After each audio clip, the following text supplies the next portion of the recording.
if you saw, I broke the damn trophy when they came to the White House. So I called the president on January the 18th, and I said, sir, I know the inauguration is very important, but let's be honest. The vice president is not the most important of the presidential inauguration. The president is. So would you be okay if I, put my hand on the Bible, took the oath of office, and then headed south to attend the national championship game as the vice president of the United States? Because that's a very important, skip all the inaugural balls. Usha, who I think all of you have come to love as second lady, she's doing a great job, and I'm proud of her.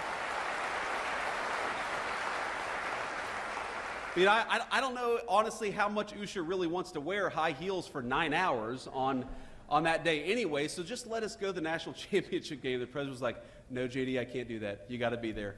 But to walk you through that day, so we do the inauguration, and it's crazy. Because I've got, you all, every single one of us here has been to a wedding on a Saturday during a very important Ohio State game.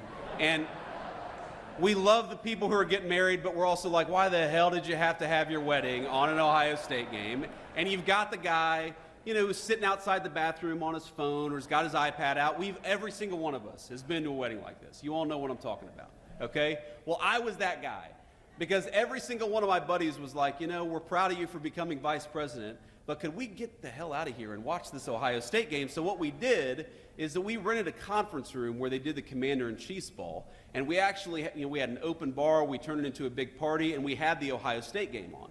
So I go in there, right, for like 20 minutes. It was the only 20 minutes that I kind of got to myself, and I, hung out with my buddies, and we watched Ohio State, and if you remember this game, Ohio State got a massive early lead over Notre Dame, right? The beginning of the game was very, very good. So I kind of started to relax a little bit. It's like, oh my God, I just got inaugurated vice president, and the Buckeyes are going to the national championship all on the same day. This is the best day of my life, right? It's not going to get much better than this.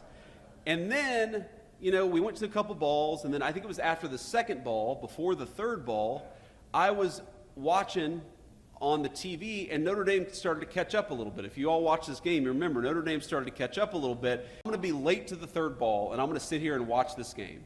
Because if Ohio State loses, I'm going to hate myself forever for not having sat here and cheered on the team during these final moments. Of course, it all worked out. Ohio State won. I don't know if you saw, I broke the damn trophy when they came to the White House. That was one of the most embarrassing moments of my life.